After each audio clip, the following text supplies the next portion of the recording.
Good afternoon, folks. Welcome to another Borderlands Sports Report. We are joined here by KJ Lewis of Chapin High School. KJ, welcome to the show. Thanks for joining us. Thank you for having me. Definitely. So this is to finish up our Borderlands Sports Report all-city team, and we're here. KJ is our most outstanding performer for this year. So what do you think, KJ? How do you feel about the award? It's an amazing feeling. It's most definitely humbling, and it just means a lot. I appreciate y'all for giving me this award. Definitely. And so we know you guys had an awesome season this year. So at what point did you guys realize that y'all had something special?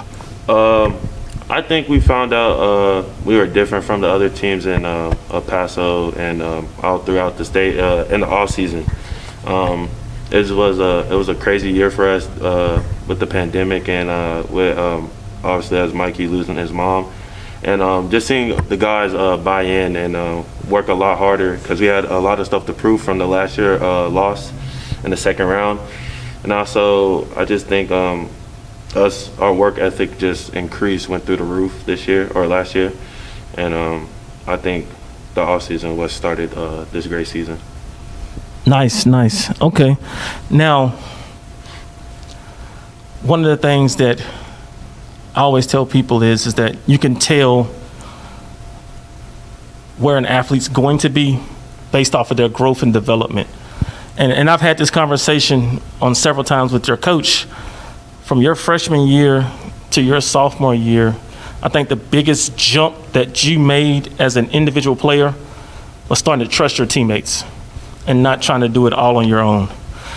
What do you contribute to you making that adjustment in your game?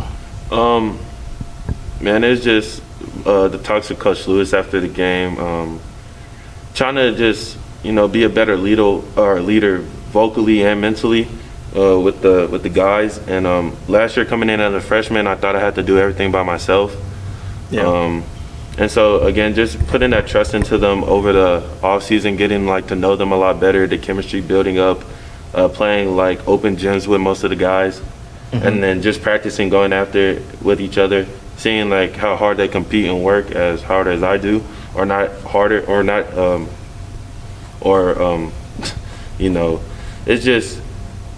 it's just the trust there in the open gyms and the off season. So, and talking to Coach Lewis, telling me to trust him.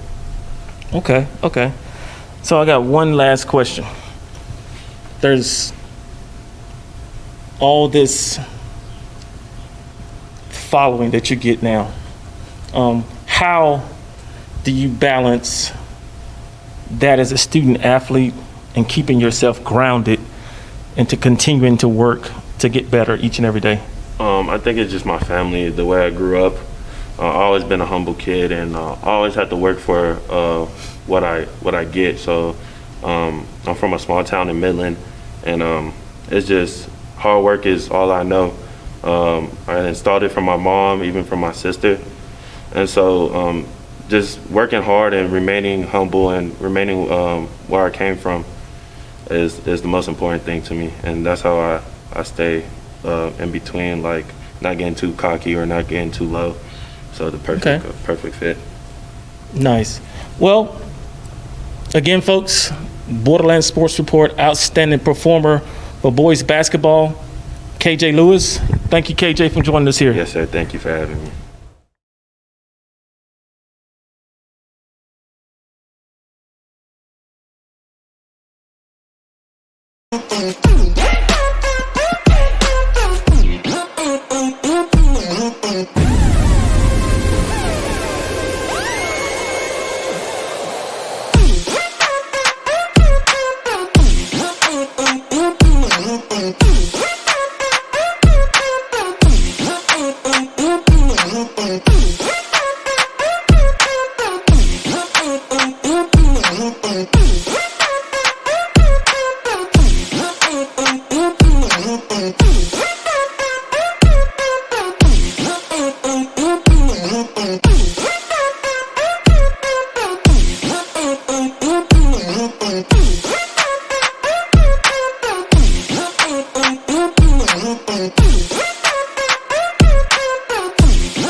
Yeah, it sounds good.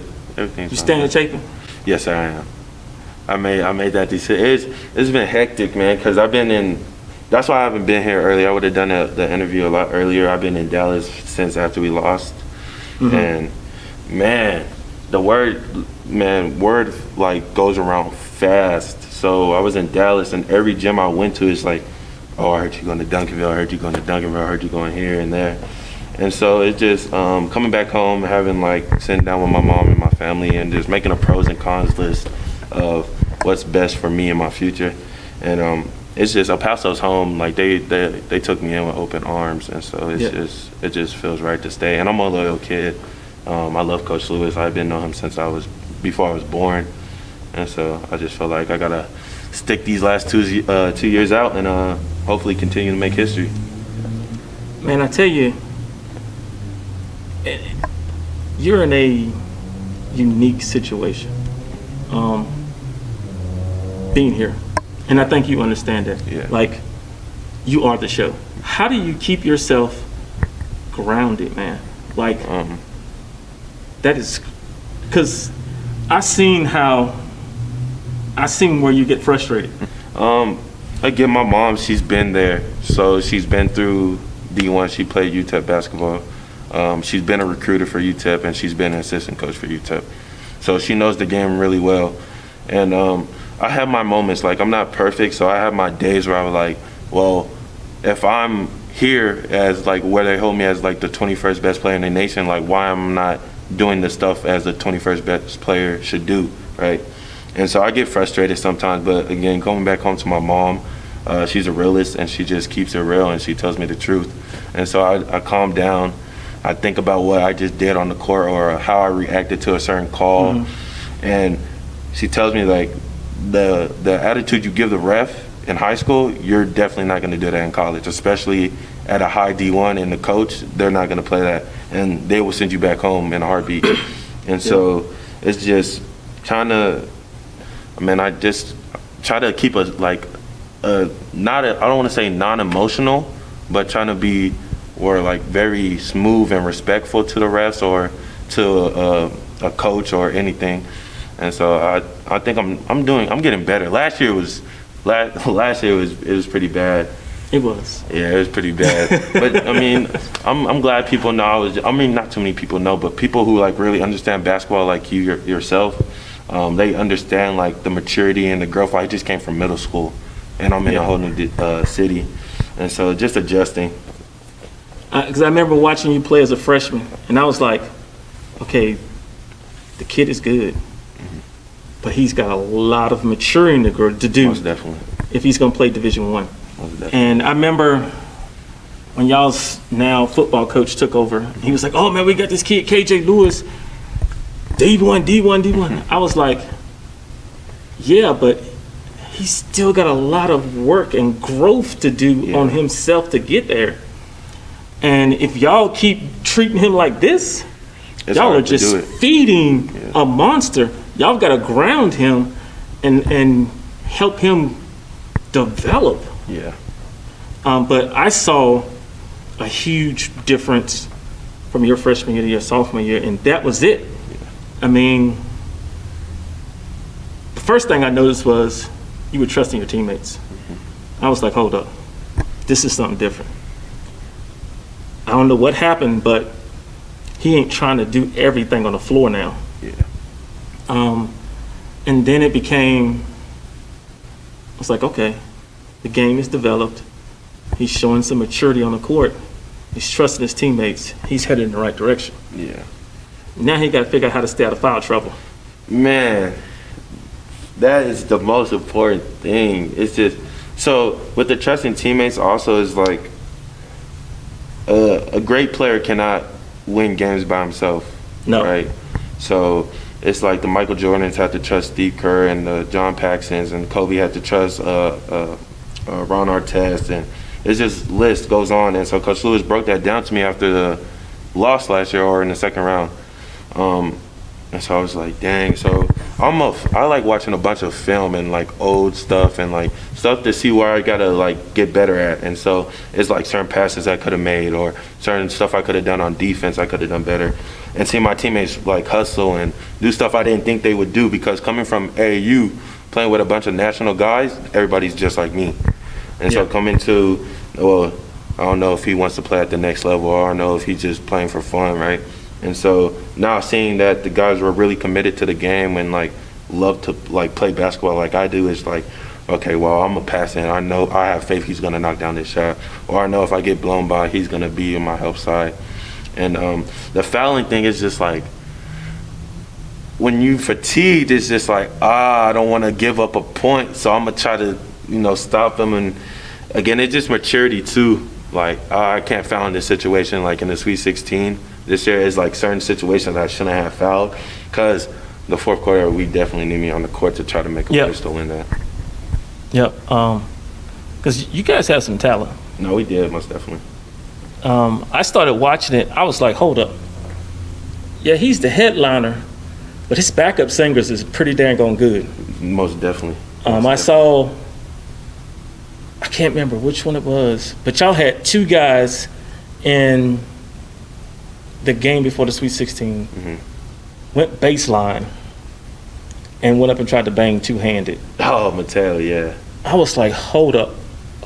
Yeah, Mateo. That's different level. Yeah, it is. He is. He's definitely. And then the Holmes brothers, I was like, man, they got something here. Yeah. And with, I think it was Mikey, knocking down he just played lights out against Austin. Yeah. I was like, man, if they play like this, they're gonna be hard to beat. And all you guys are like 6'5". Yeah, we were tall. In that same height level, I was like, good Lord, they're playing positionless basketball. Yeah, and I think Coach Lewis did a great job, and our assistant coach, Coach P, and Coach Castillo did a really good job, like running like a 5-out offense, because we're not a post. Like, we don't have a real true post. And so again, that's another trust where I trust him to put the ball on the floor and he not turn it over. And I know I got Manny who can shoot it, and Mateo, and then I know I got Antoine, who's probably the best defender in the region, to be honest. And so it makes things a lot easier for me. And so I think we picked it up right when we needed to. After the second loss, or the second round of district, when we lost to Andrews, it like woke us up. We was like, okay, we're not unbeatable. Like, we can be beaten. And so we definitely needed to be woken up, and we started rolling. And man, the first quarter of that Sweet 16 game, we looked like probably the best, one of the top 5 teams in the state in 5A. It was crazy. Like, the momentum is just, get fatigued a little too early. Okay. Well, a couple things. The recruiting process is always going to be challenging, especially when you come into a junior college and, having to go out and explain to parents and, players the benefit of being able to do that. So what are some of those benefits that a student athlete who is looking to continue to play in college could gain from that 2-year or even that 1-year experience there at a junior college?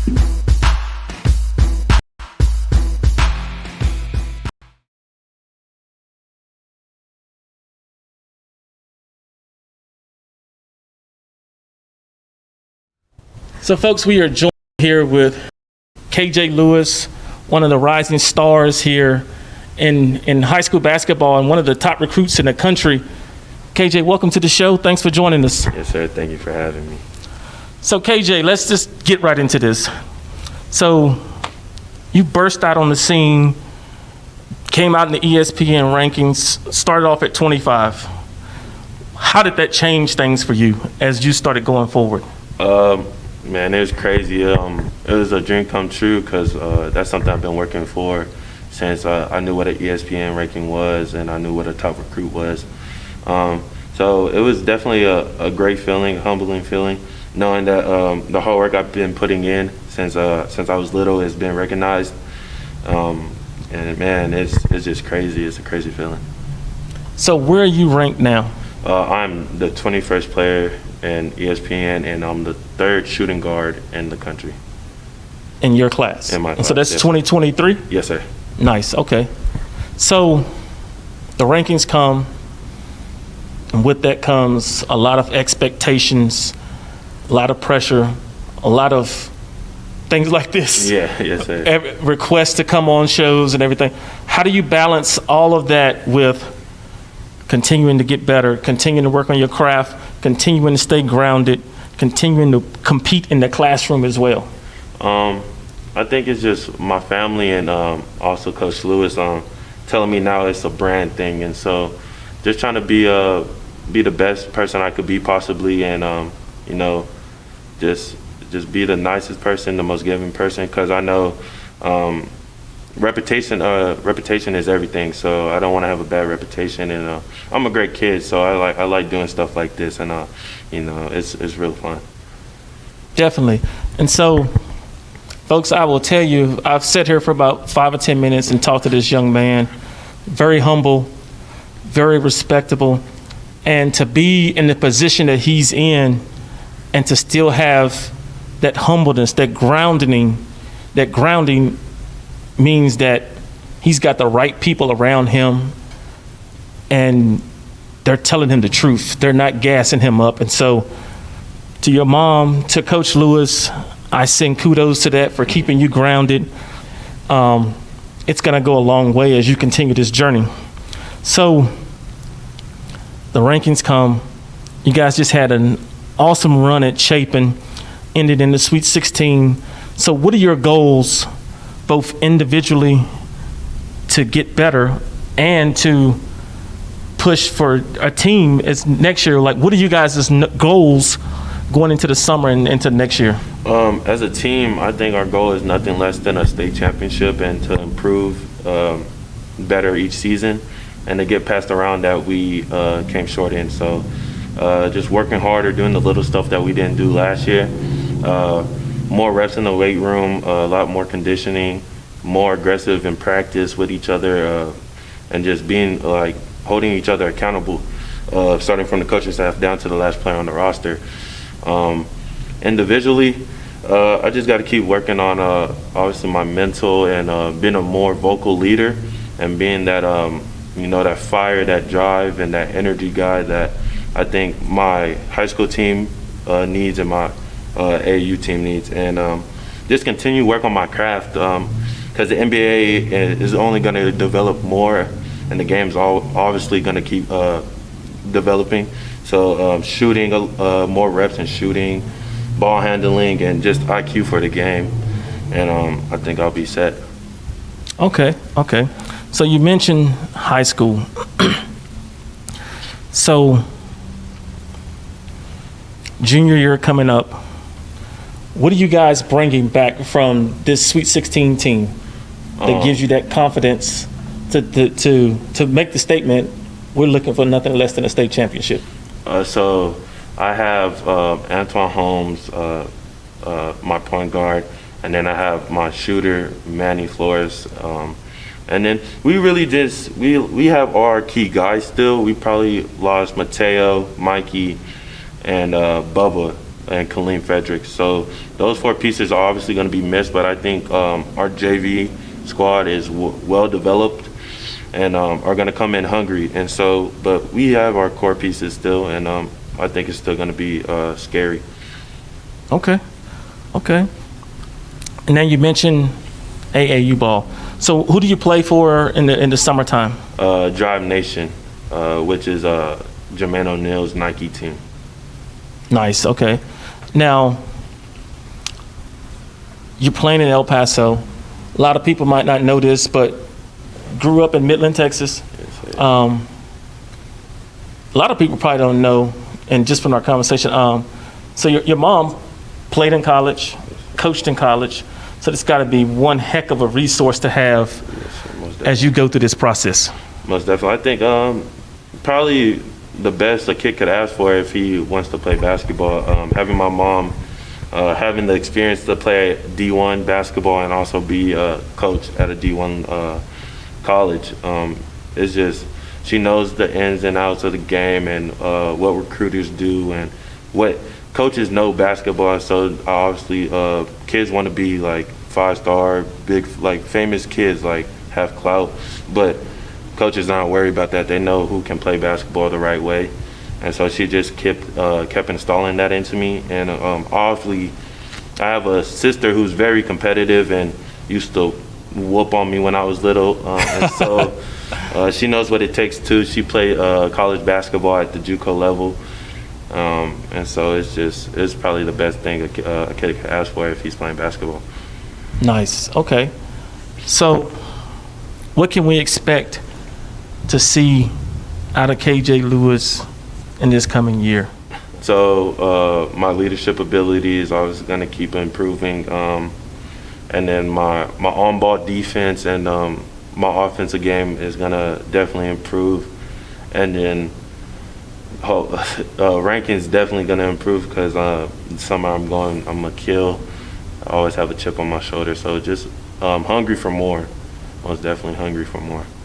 So as you go into this summer and into your junior year, which is really a very pivotal year in recruiting, so what are some of the things that you and your family are looking at when you start to really narrow down your list of schools and programs that are going to be a fit for you academically and athletically?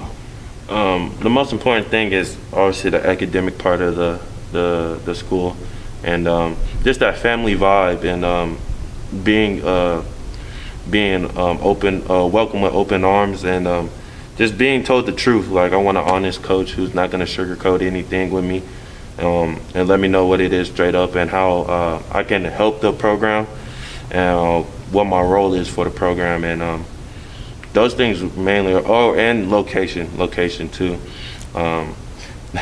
Location, because I've always been around my mom and she's never missed a game, and so I want to be in a decent spot for her to at least catch one or a few.